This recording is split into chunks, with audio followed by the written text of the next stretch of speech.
Queridos, creio que talvez muitos não saibam, nós aqui estamos, eu particularmente, estou expondo o texto de Atos dos Apóstolos, o livro de Atos. Já faz um tempinho que eu não vou para lá, né? Já faz, acho que antes de eu sair de férias, novembro foi a última exposição, então até eu já estou com saudade. Porém, não podia deixar passar uma ocasião importante como essa que nós hoje, no nosso calendário, comemoramos, né? Mais um ano se encerra hoje. E é mais um ano que parece que passou rápido demais. Passou voando. E é sempre mais uma oportunidade que nós temos de parar um pouco, de refletir, de olhar para trás, de pensar naquilo que nós vivemos neste ano que se encerra, de planejar aquilo que virá no próximo ano. Normalmente nós colocamos nas nossas meditações os nossos desejos, os nossos sonhos, os nossos objetivos. Isso é uma coisa boa, todos nós devemos ter esse costume de tirar um tempo de meditação, reflexão acerca da nossa vida, daquilo que já vivemos e daquilo que nós esperamos para o futuro. E normalmente também é um momento em que as pessoas se animam à festa, no Réveillon, no final de ano, as pessoas comemoram a passagem de mais um ano. Isso chega a ser meio paradoxal, porque as pessoas do mundo, elas comemoram o ano que passou, mas isso significa que cada vez mais se aproxima o dia que elas estarão diante de Deus prestando conta das suas vidas. Aqueles que não têm uma perspectiva sobre Deus e sobre o que esperam na eternidade estão comemorando mais um dia que se aproxima a sua morte. É estranho isso. Mas nós, cristãos, devemos enxergar esse período como mais uma oportunidade que nós temos de trilhar o caminho certo. Trazer para a realidade aquilo que nós planejamos e tentar durante o ano colocar em prática as nossas metas, os nossos desejos, nossos sonhos. Então é por isso que nós temos costume neste momento de planejar, né, fazer as nossas metas pessoais, familiares, enfim. Mas eu queria que hoje, possivelmente muitos vão se reunir à noite, vão fazer isso, né, junto com as suas famílias. Eu gostaria que você lembrasse de uma coisa bem importante. 2024 vai passar. E vai passar tão rápido quanto passou 2023. Nós somos campeões em traçar planos e metas, mas igualmente campeões em desistir delas logo ali em fevereiro. Toda essa animação de Réveillon parece que se encerra antes do fim de janeiro. Por quê? Por que isso acontece? Talvez porque a gente trace planos irreais. Talvez porque a gente tenha metas inalcançáveis. Talvez porque aquela empolgação de um ano novo se depara com a realidade do mundo mau em janeiro. Que o mundo permanece mau. O mundo permanece o mundo do pecado, o mundo da queda. E as coisas continuam difíceis, como foi no ano anterior. Nós cristãos, irmãos, nós temos que ter uma mentalidade completamente diferente. Nós precisamos olhar para essas perspectivas de vida, ano novo, de mudança, de metas, diante daquilo que a Bíblia nos ensina. Nós temos que ter um olhar que não para em 2024, que não fica analisando apenas o que pode vir a acontecer no próximo ano, mas que enxerga muito além. Que olha para um tempo onde os anos não serão mais contados. Onde viveremos séculos e séculos. E é por isso que eu decidi expor aqui 1 João capítulo 2, versos 15 a 17.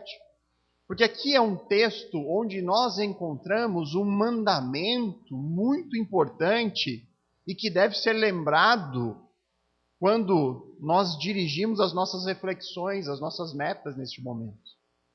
Deve ser um mandamento lembrado quando você fizer planos, quando você traçar os seus objetivos. E principalmente deve ser lembrado quando você olha para o futuro. Talvez o seu futuro, no momento, seja apenas 2024. mas que esse mandamento seja lembrado inclusive nisso.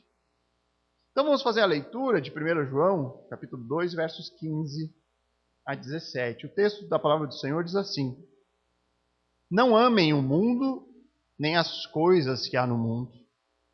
Se alguém amar o mundo, o amor do Pai não está nele. Porque tudo que há no mundo, os desejos da carne, os desejos dos olhos e a soberba da vida, não procede do Pai, mas procede do mundo. Ora, o mundo passa, bem como os seus desejos. Mas aquele que faz a vontade de Deus permanece para sempre. Então você pode reparar que o texto aqui ele abre com uma ordem. É um mandamento de Deus para nós. Logo na primeira parte do verso 15 é dito ali: não amem o mundo, nem as coisas que há no mundo.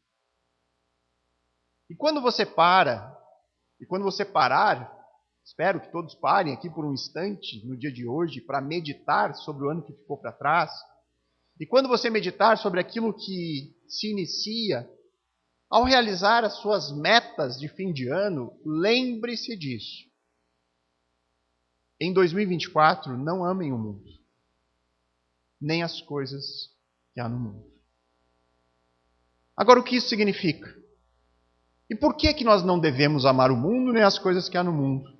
É o que nós veremos a partir de agora. João, o apóstolo, nessa sua epístola, ele coloca aqui 3 motivos pelos quais, seja em 2024, seja pelo resto da sua vida, se você é crente no Senhor Jesus, se você crê na palavra do Senhor, você não deve amar o mundo, nem as coisas que há no mundo. Em primeiro lugar, você não deve fazer isso porque é impossível servir a 2 senhores. A ordem foi dada. Não amem o mundo. Não amem as coisas que há no mundo. E logo depois, João ele coloca o primeiro motivo para isso. Se alguém amar o mundo, o amor do Pai não está nele. Então, o primeiro argumento aqui do apóstolo João, para nós não amarmos este mundo, é que nós não conseguimos amar os 2 ao mesmo tempo. É um amor excludente. Ou você vai amar o mundo, ou você vai amar a Deus. Mas para entendermos isso, irmãos, o que é mundo aqui é indispensável. O que João quer dizer com mundo? Será que eu não posso amar a criação de Deus? Será que eu não posso amar mais as pessoas? O que João quer dizer aqui com mundo? E ele usa uma palavra mais comum na Bíblia para falar mundo, que é o termo grego cosmos. E mundo, no Novo Testamento, ele tem 3 sentidos diferentes. O sentido de uma palavra é sempre determinado de acordo com o contexto. É assim na nossa interpretação do português, é assim na interpretação do texto bíblico. Então você vai encontrar mundo num sentido físico. Por exemplo, um texto que a gente tem lá em Atos 17, 24, onde Lucas, o autor, diz assim, que Deus, o Deus que fez o mundo e tudo que nele existe. Então lá Lucas está falando do mundo como sentido de criação. Criação de Deus. Deus fez todas as coisas. E é isso que ele quer dizer com mundo. Você vai encontrar também mundo no sentido de todas as pessoas, de pessoas de maneira geral, de um grupo de pessoas, de seres humanos. Por exemplo, um texto que é o texto áureo da palavra de Deus, João 3,16. Porque Deus amou o mundo. Ali ele está falando de pessoas, da coroa da criação. Agora, nós temos também mundo, que é o sentido de João, como uma espécie de sinônimo para um sistema em rebelião contra Deus. E é isso que João fala aqui. Não amem o mundo. Não amem esse sistema maligno que governa todas essas coisas que nós nos deparamos no dia a dia. Não amem um sistema que se opõe a Deus nas suas práticas, nos seus desejos, nos seus pensamentos. Não amem esse sistema que não leva a Deus em consideração. Para João, mundo aqui é uma sociedade pagã que possui valores falsos, encontrados longe de Deus, que vivem de maneiras que não levam Deus em consideração e a sua palavra, que possuem falsos deuses e que servem a esses falsos deuses. Mundo, aqui para João, é um sistema anticristão, governado por Satanás, uma mente que se opõe a Deus. Então nós temos que discernir isso, porque quando nós usamos o termo mundo lá do Evangelho de João, como 3,16, nós vemos que Deus ama o mundo. Ele ama as pessoas, por isso ele decidiu salvá-las.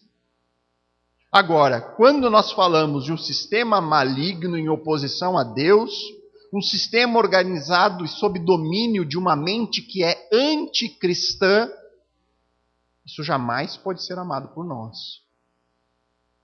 E a razão que João diz que nós não devemos amar esse sistema é que você não vai conseguir amar o mundo e a Deus ao mesmo tempo. Por quê? Porque são amores opostos. Se o homem é dominado por uma perspectiva e por interesses que não levam Deus em consideração, é evidente que ele não terá amor por Deus, pela sua palavra, pelos mandamentos. E aí tem outros textos bíblicos que validam esse argumento de João. Por exemplo, o texto mais clássico sobre isso, Tiago 4,4, onde ele diz: gente infiel, vocês não sabem que a amizade do mundo é inimizade contra Deus? Aquele, pois, que quiser ser amigo do mundo, se torna inimigo de Deus. Jesus, no Evangelho de Mateus, no capítulo 6, 24, ele diz que ninguém pode servir a dois senhores. Porque ou irá odiar um e amar o outro, ou se dedicará a um e desprezará o outro. É muito claro aqui, na perspectiva de João sobre o mundo. Se você ama um sistema em rebelião contra Deus, que ignora Deus e a sua palavra, se você ama uma forma de pensar que não leva Deus em consideração, como você vai amar a Deus? É o oposto. Jamais habitarão juntos esses dois amores.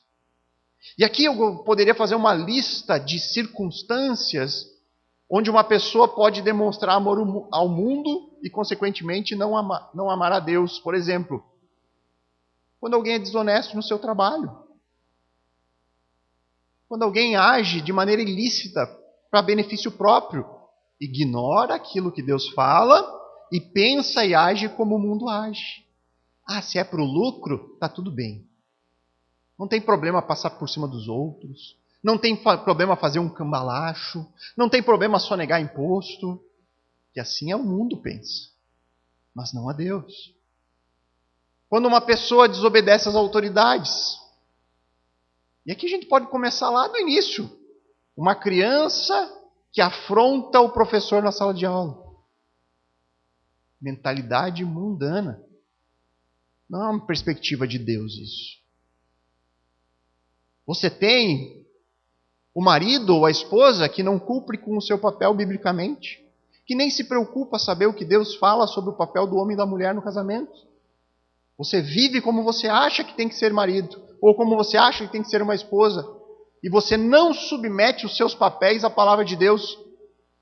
Amor ao mundo. Impossível amar a Deus. Quando a pessoa adora uma fofoca, quem ela está amando ali? Deus ou ao mundo?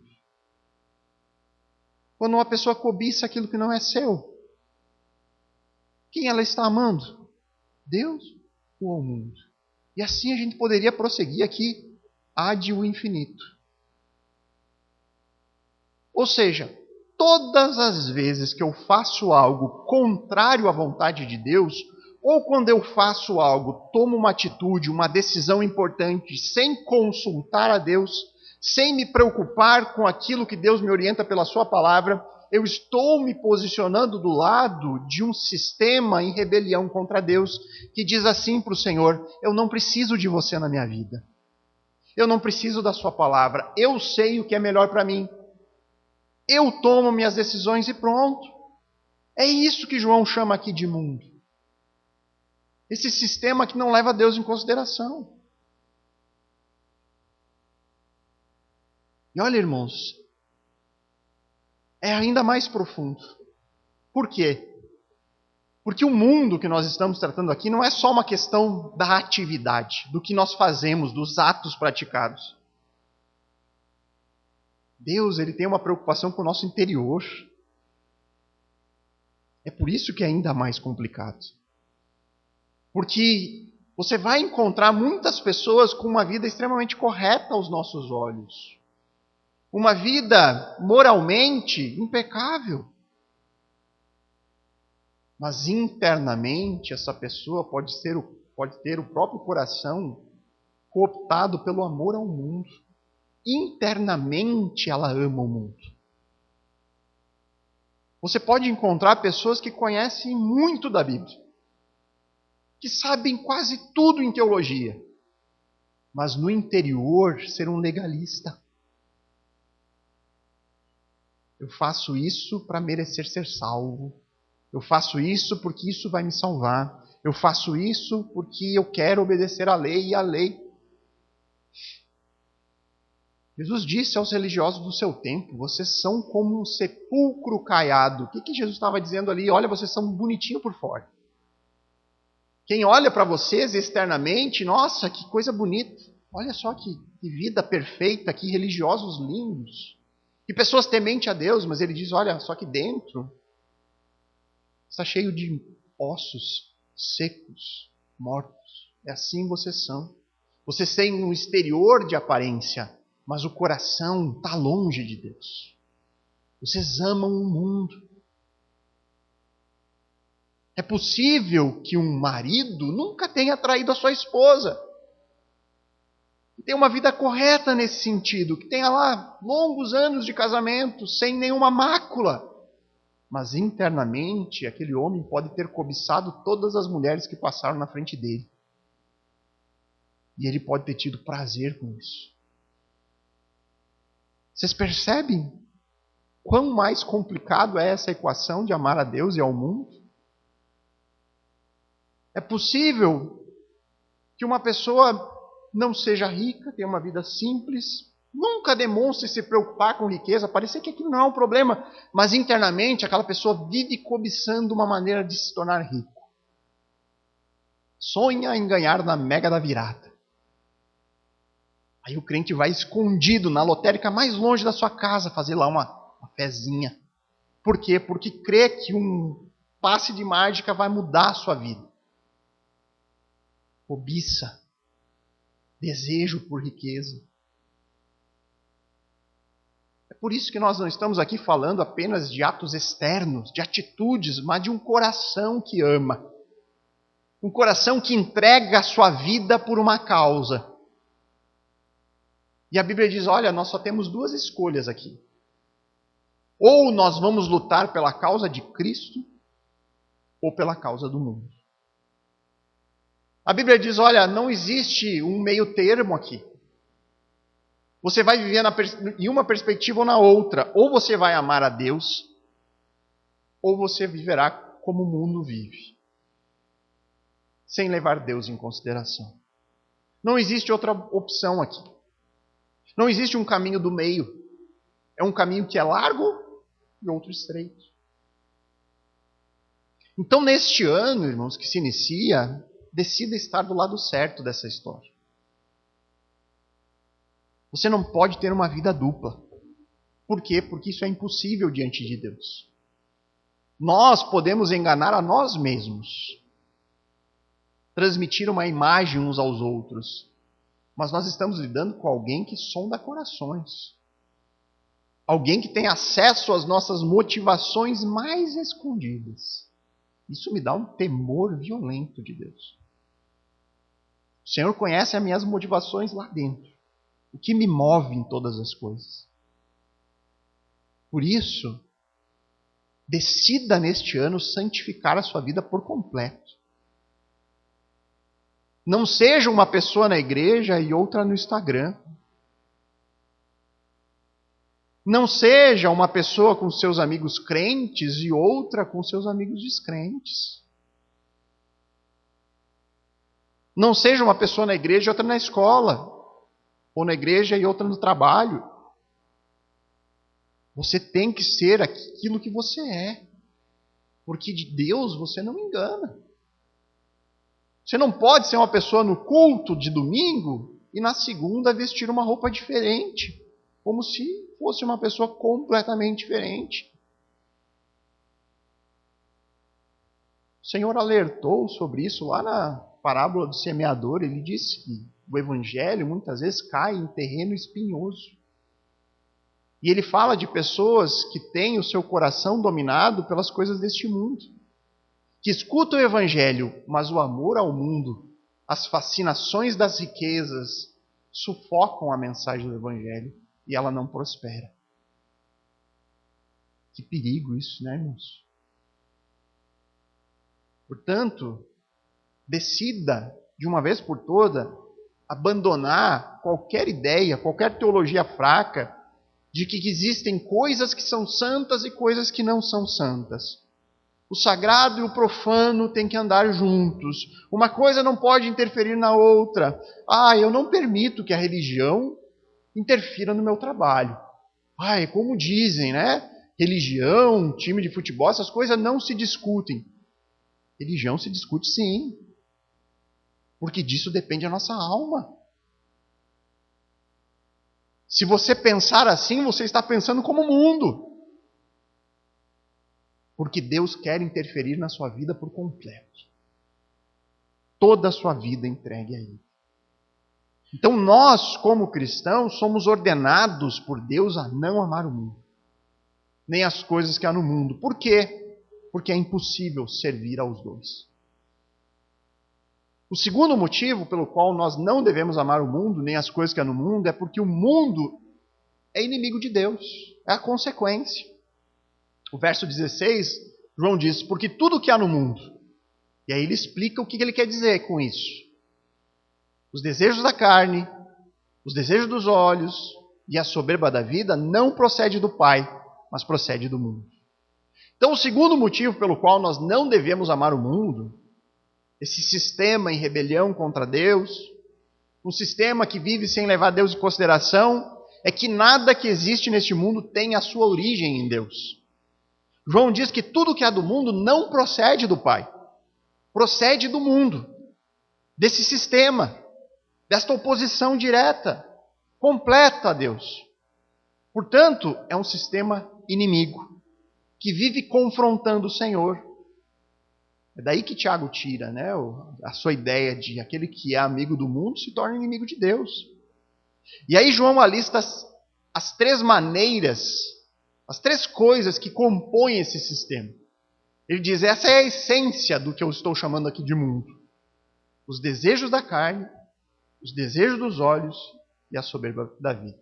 E aqui vamos ver cada uma o que significa. Primeiro, os desejos da carne. Se você tem uma tradução mais antiga, você vai provavelmente encontrar o termo concupiscência. Concupiscência da carne. E essa palavra, talvez ela tenha um peso mais forte do que apenas desejo, porque a ideia do termo original é um forte desejo. É um impulso quase que incontrolável. É a ideia desse termo desejo. Já carne, aqui, o que João quer dizer com carne? Ele está usando o termo no sentido ético e não material. Ele não está falando da carne como nosso corpo. Ele está falando aqui da velha natureza humana. A inclinação que nós temos em fazer aquilo que desagrada a Deus. Vocês concordam que todos nós somos inclinados, né? Basta ver as crianças pequenas. Se você acha que as crianças não nascem inclinadas ao mal, eu convido vocês a participar de uma escola bíblica ali do outro lado. Você vai ver a inclinação natural para a desobediência. É aquilo que eu digo sempre, você não precisa ensinar o seu filho a desobedecer. Já vem de fábrica. Mas você luta diariamente pela obediência. Para inculcar neles a obediência. Por quê? Porque nós nascemos com essa mancha. Inclinados ao mal. É isso que João chama de carne aqui. Natureza caída. Desejos pecaminosos que gritam dentro de nós querendo ser satisfeitos. Desejos que estão aqui dentro do nosso coração. E aí vai uns exemplos. Nós somos campeões de tornar coisas boas, que não são ruins em si, e pervertê-las com o desejo que nós temos da nossa carne. Por exemplo, ter fome. É algo que Deus colocou em nós, para que a gente saiba que a gente precisa se alimentar para sobreviver. O que nós fazemos com esse sentimento, que não é ruim em si? Passamos a amar a comida. Nos tornamos glutões. Chega no fim de ano, a gente percebe isso. Parece que as pessoas... Parece que o ano vai acabar mesmo, porque não vai mais ter comida a partir de janeiro. De tanto que se come nessa época. Então nós pegamos algo que não é ruim e transformamos em algo pecaminoso. Da mesma forma, a gente poderia falar de bebida alcoólica. Não é um mal em si. Mas existe a embriaguez, aquilo que nós saímos do controle. E aí pecamos. Existe algum problema em dormir? Não, dormir é bom. Deus fez isso para sabermos que só Ele é Deus. Porque Ele não precisa descansar, nós temos que descansar. Mas nós transformamos isso em preguiça. Transformamos isso em algo pecaminoso. Esses são os desejos da carne. Estão ali dentro de nós, que moram no coração humano, que tentam nos dominar, que tornam coisas que não são ruins em coisas pecaminosas, e aí eu transgrido o limite da liberdade que Deus me deu. É isso que ele quer falar por desejo da carne, essa velha natureza. Depois ele fala dos desejos dos olhos. E aqui ele coloca os olhos como a porta do mundo para a carne. Os olhos como a fonte do alimento dos desejos do meu coração. Então, enquanto a concupiscência da carne tem a ideia do prazer físico, a concupiscência, os desejos dos olhos, tem a ideia do prazer mental. São as tentações que nos atacam. Não mais de dentro para fora, mas de fora para dentro. E isso ocorre através dos olhos. Exemplo bíblico dessas concupiscências dos olhos. Você tem o exemplo de Eva. O texto de Gênesis 3:6 diz que quando Eva viu o fruto que havia sido proibido, ela disse que era agradável aos olhos. Ela sofreu uma tentação pelo desejo. O olho alimentou a tentação lá de dentro do desejo da carne. Outro exemplo de olhar cobiçoso, Davi, quando viu a beleza de Betseba e cobiçou ela. E ele foi até o fim em seu pecado. Cometeu pecados terríveis em decorrência disso. Jesus ele tem um texto de Mateus 5:29 que ele trata isso de uma maneira muito séria. Ele diz, olha, se o seu olho direito lhe leva a tropeçar, arranque o olho fora. Ele diz, olha, é preferível que você entre sem uma parte do seu corpo do que o corpo inteiro ser lançado no inferno. E ele está dizendo, olha, devemos fazer isso então? Se eu sou tentado, arranca fora. Não, ele está dizendo, olha, trate isso com seriedade. Não brinque com isso. Encare isso de uma maneira séria. Por quê? Porque se você não encarar e não lutar na tentação dos olhos, nos desejos dos olhos, você vai viver em pecado. Entenda quão sério isso é. E aí vem por fim a soberba da vida. E aqui talvez seja o termo mais difícil para nós interpretarmos. Mas, de acordo com o contexto aqui de 1 João, eu creio que diz respeito a um tipo de orgulho, um tipo de arrogância que está relacionado às questões externas da nossa vida. Um tipo de orgulho que não leva em consideração o valor real de cada coisa. Por exemplo, é um tipo de orgulho de alguém que nutre dentro de si, onde a fonte desse orgulho próprio está, por exemplo, na riqueza. Então a pessoa se orgulha porque ele é muito rico. Ou a pessoa se orgulha porque ocupa uma posição de destaque, tem um cargo de autoridade. Ou ainda pode acontecer da pessoa se orgulhar apenas porque está com roupa nova. Está com tênis maneiro. E aí a pessoa sai, né? Eu me lembro no tempo de escola, quando ganhava um tênis novo do meu pai. Nossa, saía, né, quase que só de cueca para valorizar o tênis. Né? Saía mostrando o tênis para os outros. O que é isso? É um tipo de orgulho que está relacionado a questões externas que não têm valor diante de Deus. É o desejo de brilhar, de ofuscar as pessoas com uma vida que possui os seus valores centrados naquilo que o mundo valoriza. E aí tem uma frase do pastor Hernandes Dias Lopes que eu acho que resume muito bem essa soberba da vida, de acordo com o nosso contexto, principalmente dos nossos dias. Ele diz assim: nós vivemos tempos onde as pessoas compram o que não precisam, com o dinheiro que não têm, apenas para impressionar as pessoas que elas nem conhecem. Compram o que não precisam, com dinheiro que muitas vezes nem têm, só para impressionar pessoas que nem sabem quem são. Em tempos de rede social, irmãos, eu acho que essa definição prática mais perfeita que você vai ouvir sobre soberba da vida. Então o João está dizendo assim, olha, todas essas coisas, esse desejo da carne, o desejo dos olhos, a soberba da vida, João diz, isso não procede de Deus. Isso não procede do Pai.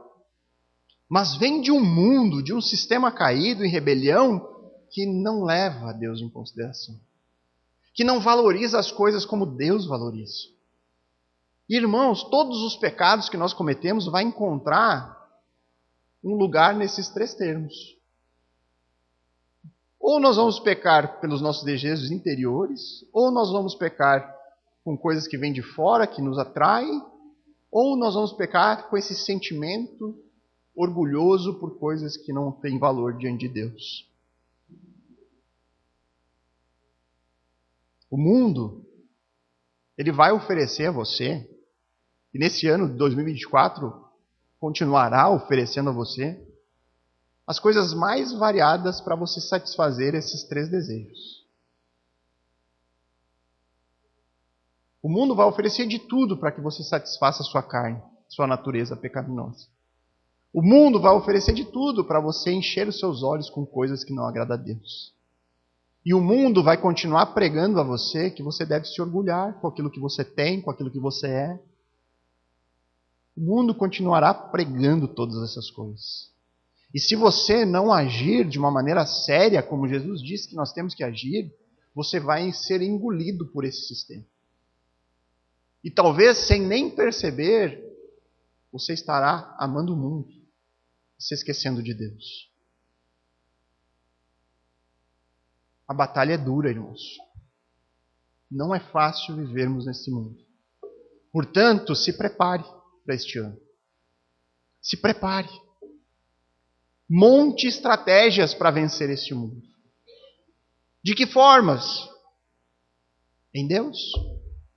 Aprendendo cada vez mais da sua palavra, minando o seu cérebro com a palavra de Deus, para que você esteja cheio de sabedoria que vem do alto, para que você saiba o que Deus ama e aquilo que Deus não ama. Se fortaleça em oração, peça a Deus diariamente, todo dia, antes de você sair de casa, peça ao Senhor, Deus me livre do mal, me livre das tentações desse mundo, me ajude a amar o Senhor sob todas as circunstâncias, não me deixe ser soterrado por esse sistema em rebelião contra Deus. Se fortaleça na congregação com os irmãos, trocando experiências, se ajudando, pedindo oração uns para os outros, confessando as suas dificuldades, falhas e pecados. Porque é dessa forma que você sai de um caminho que é largo e começa a trilhar um caminho que é estreito. É assim que você declara guerra a um sistema que ignora Deus. Porque ou nós estaremos unidos ao Senhor, lutando com o Senhor, usando as armas que Ele nos deu, ou nós estaremos do outro lado, batalhando contra o Senhor. A maneira como nós lidamos com isso é que vai determinar de forma prática de que lado da batalha nós estamos. Em amizade com o mundo ou com Deus. É impossível estar dos dois lados, irmãos. É por isso que Deus nos adverte. Tomem cuidado. Não amem o mundo, nem as coisas que há no mundo. Neste ano, irmãos, você quer estar de que lado? De Deus ou do mundo? O que você mais valoriza? Satisfazer os seus desejos pecaminosos? Satisfazer os seus olhos? Se vangloriar com coisas que não têm valor diante de Deus? Ou você quer neste ano se empenhar cada vez mais para estar próximo de Deus, da sua palavra? se você quer se fortalecer na luta contra o pecado, se você quer trilhar o caminho da santidade, decida sobre isso, irmãos. A palavra é muito clara. Não amem ao mundo nem as coisas que há no mundo. Por quê? Porque o mundo é inimigo de Deus. O terceiro motivo pelo qual nós não devemos amar o mundo é porque o mundo é passageiro. Verso 17. Ora, o mundo passa, bem como os seus desejos. Mas aquele que faz a vontade de Deus permanece para sempre. E esta é a terceira e última razão para nós não amarmos o mundo. Por quê? Porque este mundo passa depressa. Deus diz, olha, vocês estão vivendo uma realidade que é passageira, que será breve. A Bíblia diz que Jesus voltará um dia e mudará drasticamente tudo que existe. A Bíblia diz que este mundo que hoje nós vivemos está condenado. Juntamente com todo ser humano que vive agarrado nos seus desejos mundanos. E aí João diz que só uma classe de pessoas permanecerá. Segundo o texto, aquele que faz a vontade de Deus permanece para sempre. E aqui, queridos, eu quero enfatizar isso. Quem que vai permanecer eternamente, segundo o texto? O que faz a vontade de Deus. Não é o que diz fazer. Não é aquele que diz amar a vontade de Deus, mas é o que de fato faz a vontade de Deus. É aquele que obedece. E isso porque a salvação ela é baseada nas obras? Olha, nós somos salvos pela obediência de mandamentos, é o que João está dizendo. Não. João está aqui falando para nós que a obediência é a única evidência segura que nós temos de que a salvação nos encontrou e nos separou do mundo. Se você foi salvo, você não tem a mentalidade do mundo.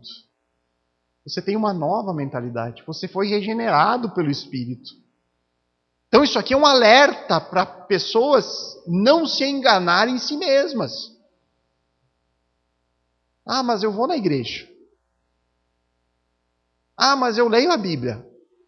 Mas no coração, o que domina o coração dela é o desejo pela riqueza, é a cobiça por prazeres do mundo. É isso que João está dizendo. Se você não faz a vontade de Deus, de dentro para fora, tome cuidado. E aí vem a conclusão final dele. Este mundo passará. E isso serve para nos motivar. Isso serve para nos empenharmos em cumprir o mandamento de não amar o mundo, porque o mundo é passageiro. Esses prazeres que militam dentro de nós, esses desejos que nós temos por coisas que não têm valor eterno, Deus está dizendo, tudo isso vai passar um dia, irmão. Se você está correndo com toda a sua vida, jogando seus anos fora para ser mais rico, para conseguir sei lá o quê, um cargo maior, Jesus está dizendo para você, olha, isso vai passar. Isso vai ficar. Você vai mesmo entregar toda a sua vida por coisas que não têm valor eterno?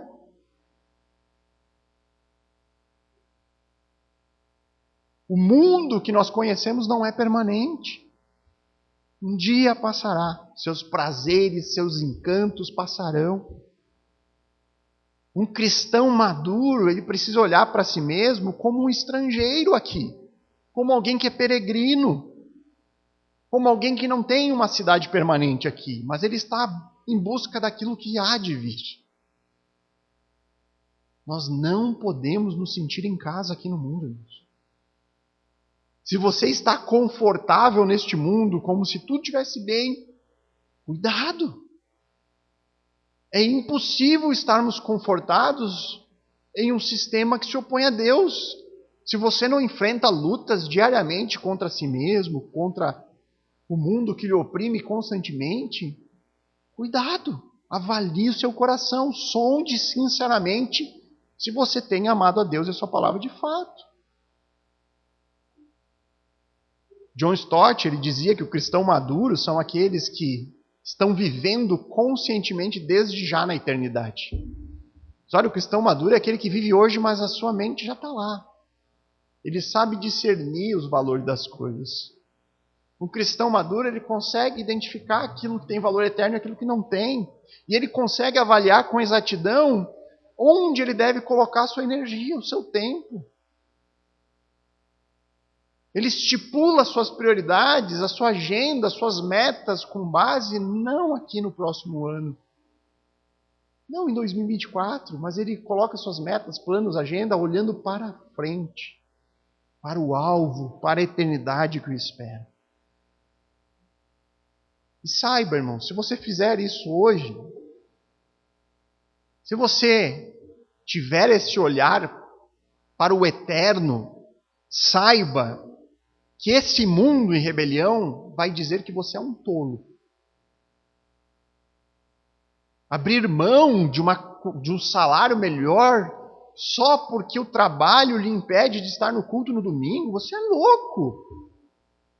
Como é que você pode negar isso? Você vai ganhar o dobro. A única coisa, você vai ter que trabalhar no domingo. O cristão maduro diz, não. Esse dobro passará.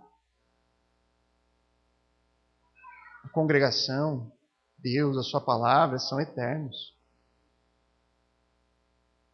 O que mais eu vou perder não estando junto com os irmãos? O que mais eu vou deixar de ganhar sem a instrução na palavra? O que mais? Abrir mão de prazeres da carne pela fidelidade na aliança com a sua esposa vai fazer você ouvir muitas piadinhas por aí. Eu me lembro nitidamente na faculdade, meus colegas, o Fernando não gosta de mulher. Por quê? Porque era aquela cobiça universitária. E aí você não se envolve com aquilo. Eu dizia, eu gosto tanto que eu tenho uma só para mim. Mas não se espante com isso. Talvez você tenha que abrir mão de maiores destaques no seu lugar de trabalho, porque isso vai lhe custar um tempo precioso com a sua família. Quer crescer na empresa, você vai ter que fazer cursos, vai ter que estar mais horas aí. Mas e esse tempo? Onde fica a minha família? Onde fica aquilo que é de fato prioridade? Aqueles que abrem mão de carreira de sucesso para se tornar um missionário ou um pastor, o que você acha que eles escutam? Você está louco? Abandonar uma carreira para se tornar pastor? Você é maluco? Alguém conhece a história de Martin Lloyd-Jones? Médico da coroa britânica. Abandonou a medicina para se tornar o pastor da capela de Westminster. Você é louco? O médico da rainha se tornar pastor. Sabe o que nós temos que dizer para essas pessoas? Aquilo que...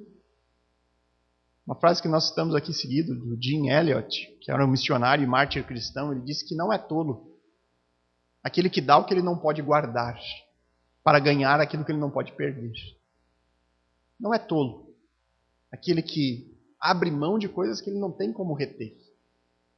E em compensação ele ganha coisas que ninguém pode tirar dele.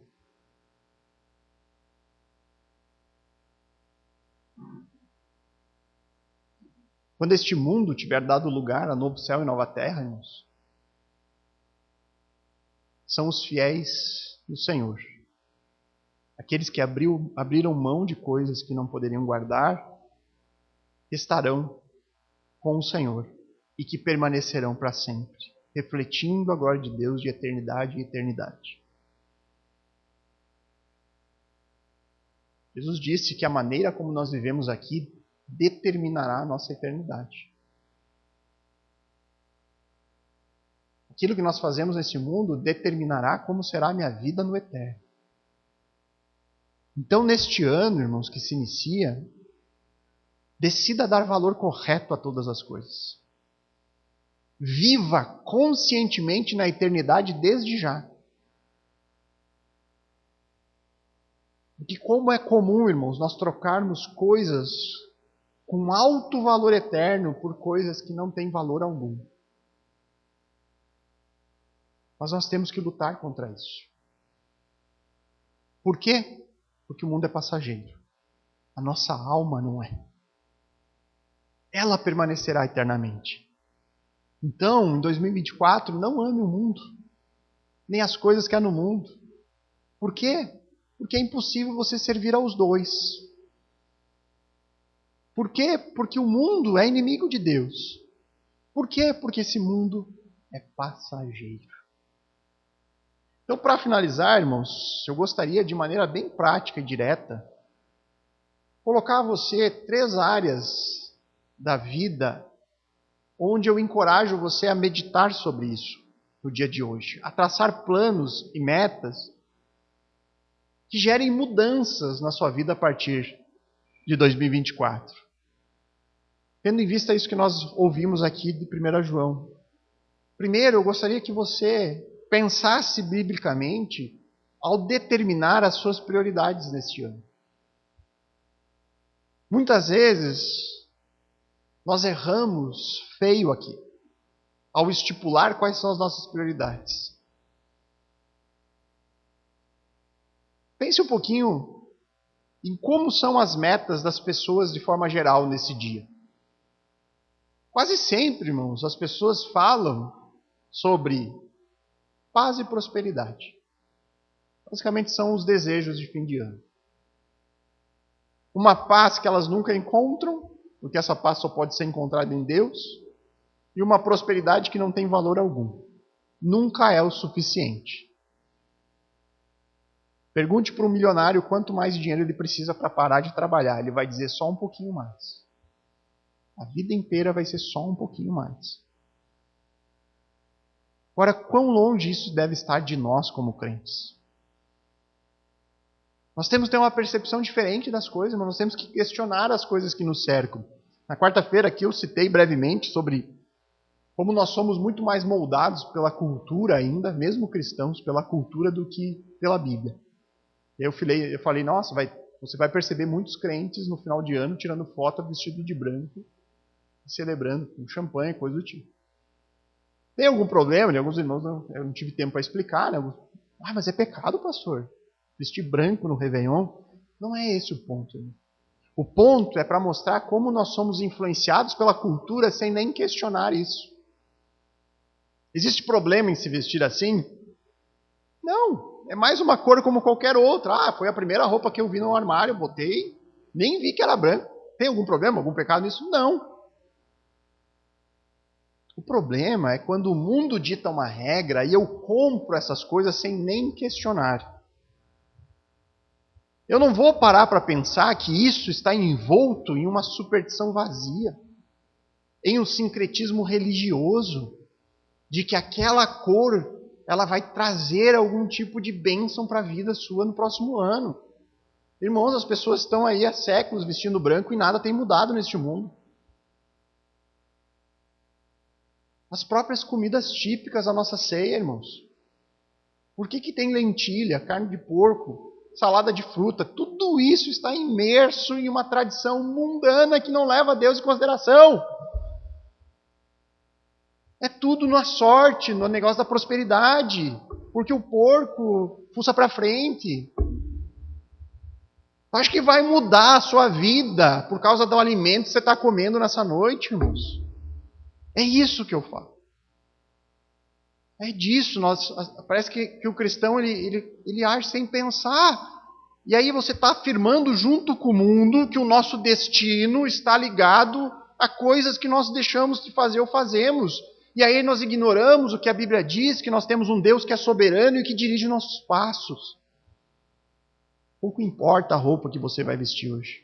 Pouco importa o alimento que você vai comer. O que importa é você saber que há um Deus neste mundo. E Ele é soberano Senhor sobre tudo e todos. O que importa é o temor no seu coração. Então, nesse dia, pense sobre essas coisas. Será que a minha vida tem demonstrado uma lista de prioridade que leve em consideração a Deus, aquilo que Ele diz que tem valor? Será que a minha lista de prioridades para este ano demonstra que Deus sim é a minha prioridade? Se não for, coloque este ano Deus como prioridade. Busque conhecê-lo. Busque ter um relacionamento íntimo com Ele. Quer a melhor meta de todas? Tenha uma meta de ler a Bíblia toda durante este ano. Comece amanhã. Comece lá em Gênesis 1:1. E não encerre 2024 sem ler toda a Bíblia. Quantos crentes de ano de igreja que não leram a Bíblia toda, irmãos? Como é que a gente pode ser o povo do livro se a gente não valoriza o livro? Como é que nós podemos ser o povo da palavra se nós não valorizamos a palavra? Como vamos conhecer o Deus da palavra sem conhecer a palavra de Deus? Coloque como sua segunda maior prioridade a sua família. A sua família. Homens, pastoreiem suas esposas e filhos. Mulheres, santifiquem o lar por meio de uma conduta piedosa. Filhos, honrem seus pais, sejam obedientes a eles no temor do Senhor. Mas, em especial, maridos, não cheguem ao fim da sua vida arrependidos porque você gastou tempo demais com outras coisas. E aí você vê filhos longe da palavra do Senhor. E aí você se arrepende, por que eu não dei mais tempo para eles? Por que eu não pastoreei mais de perto os meus filhos, o meu lar? Não tenha esse arrependimento. Se algo acontecer, porque a salvação ela é individual, irmãos, que seja ao final da nossa vida tranquilo, olha, eu fiz o meu melhor, Pai. Mas aqui, assim quis o Senhor, eu me dediquei em pastoreá-los, eu ensinava a palavra. Eu era o líder nas orações, eu era o líder em levar os meus filhos para a igreja.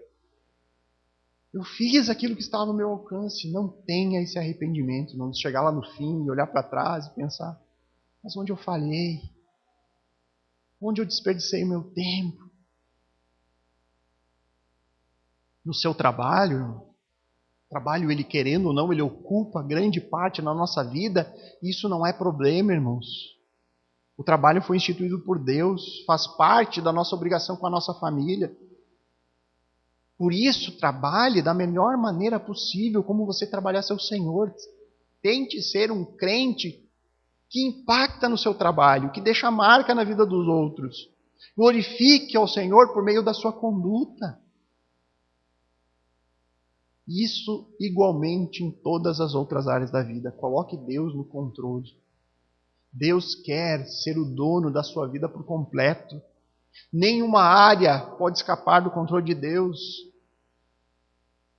É só assim, irmãos, que você vai demonstrar que Deus de fato é prioridade para você. Em segundo lugar, eu diria, pense biblicamente ao estipular a sua rotina em 2024. A sua rotina. Diretamente ligado com a prioridade. Essa é uma forma de observar se as prioridades foram determinadas de maneira certa, com base na sua agenda. O tempo que eu dedico para cada uma das coisas. E aqui, como eu disse, obviamente, possivelmente o trabalho, para muitos, vai ocupar a maior parte do tempo. Para muitos, a escola vai ocupar a maior parte do tempo. Isso não é errado em si mesmo. O tempo que nós gastamos com essas coisas é entendendo de que Deus deu o trabalho para nos dignificar. É a maneira como nós obtemos sustento. Que Deus quer que a gente cresça em sabedoria e conhecimento. A escola serve para isso, para nos amadurecer no conhecimento. Agora, isso tudo tem que ser transportado a Deus. Por que eu conheço? Por que eu aprendo? Para conhecer a Deus melhor. Para aprender melhor a Bíblia. Para que eu trabalho? Para o sustento da minha família e para poder impactar as pessoas ao meu redor, para servir aos outros com o meu trabalho. Não tem problema gastar 8, 10 horas nisso. O problema é quando estas coisas se tornam o objetivo final. A minha vida é o trabalho. Porque o trabalho me faz conquistar coisas que eu quero. Porque o trabalho me dá uma posição de destaque que eu gosto de ter. Esse é o problema. Tudo passa a girar em torno disso. E aí, na minha rotina, não sobra tempo para Deus. Porque o trabalho me consome por completo. Porque eu dou mais valor para a matéria de matemática para a matéria de não sei o quê, porque é a área que eu quero seguir, do que eu dou para aprender a Bíblia. Tudo na minha vida gira em torno disso. E aí eu ainda chego para o pastor e digo, pastor, mas eu não tenho tempo. Tempo não é o problema. Nunca foi o problema. Deus nos deu tempo para todos. Você tem que estipular uma rotina, uma agenda, onde Deus seja colocado nela. Onde a sua família, a sua esposa, filhos, congregação, tem espaço para essas coisas. Porque Deus valoriza essas coisas. Deus ama essas coisas. Uma aplicação direta, o que lhe impede de vir na quarta-feira ou no domingo no culto? Pense ao longo do ano, quantos cultos, quantas quartas eu acabei perdendo, quantos momentos de congregação eu perdi. São motivos com mais valor do que aprender a palavra de Deus? Ou esses motivos que me fizeram faltar a essas programações, comparado com os valores de Deus, são coisas que não têm valor?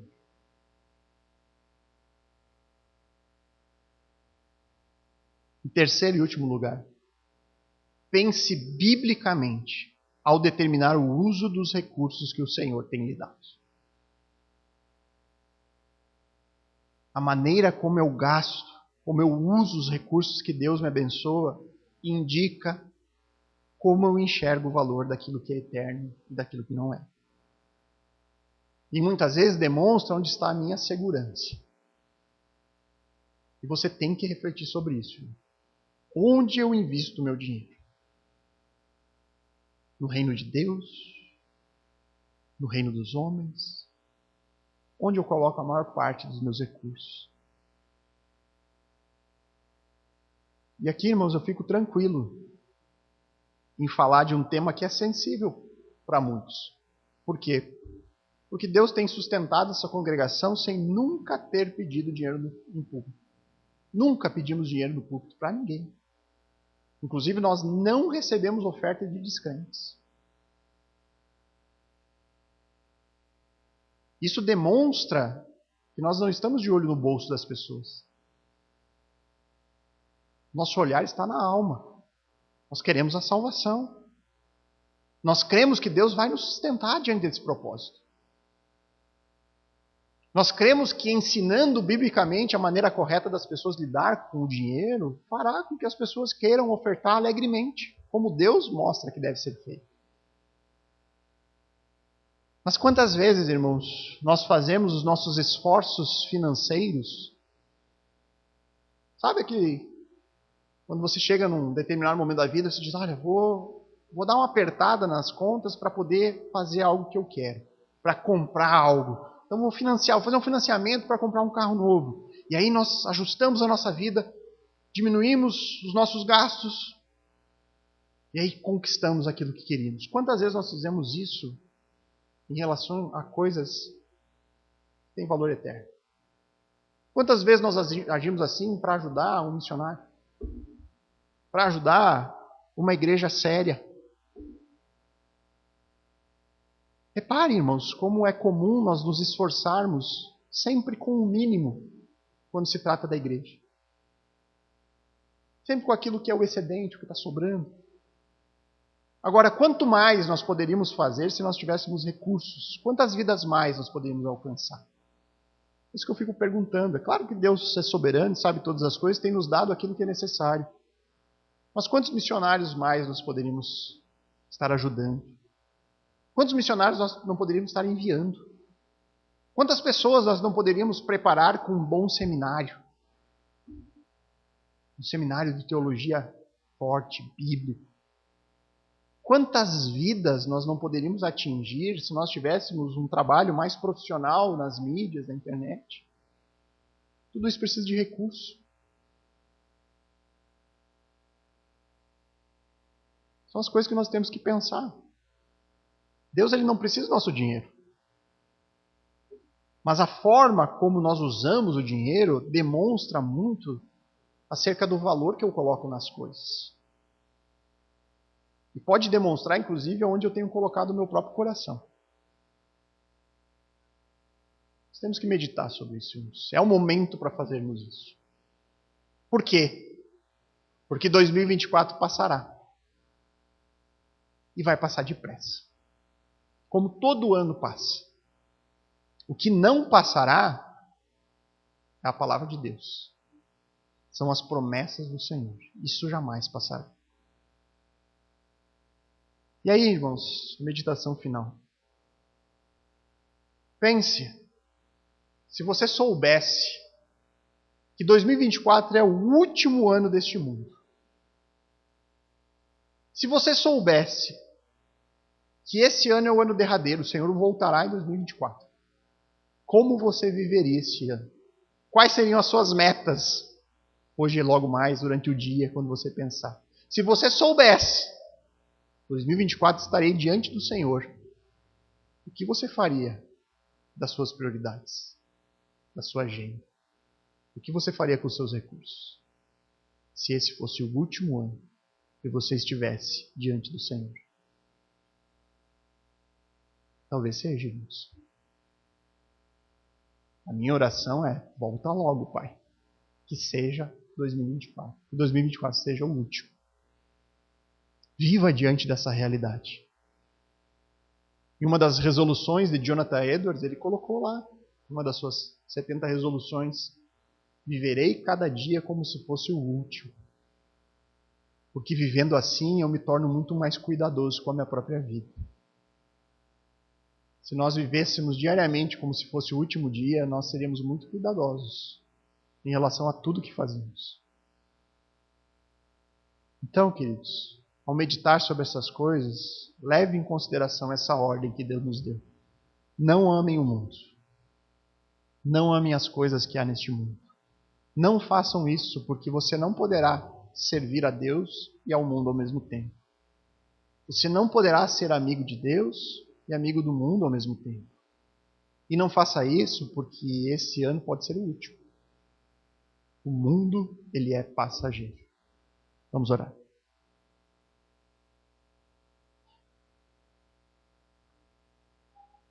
Amado Deus, louvado seja o Senhor. Louvado seja a sua palavra.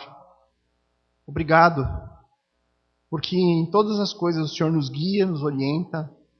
Nós temos um livro com mandamentos, com ordens da qual nós podemos guiar as nossas vidas para andar de acordo com a tua soberana vontade.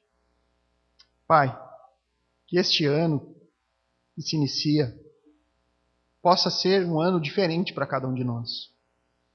Diferente no sentido de prioridades que levem em consideração aquilo que o Senhor ama e valoriza. Que a nossa agenda reflita essas prioridades e que o nosso pensamento seja sempre o pensamento da brevidade da vida. Sabemos que este ano pode ser o último deste mundo ou pode ser o último da nossa própria vida. Que a gente possa viver sempre diante da perspectiva de que hoje mesmo eu posso estar diante do Senhor prestando conta de tudo. Então nos ajuda, Pai. Nos ajuda, continue guardando a nossa vida, a nossa saúde, como até aqui o Senhor nos ajudou. Obrigado pela tua mão sustentadora que nos acompanhou até aqui. Mas não me deixe, nenhum de nós aqui, Senhor, eu mesmo, pessoalmente, ou qualquer um que esteja aqui hoje, Pai, não deixe-nos nos cegar diante daquilo que o mundo tem a nos oferecer.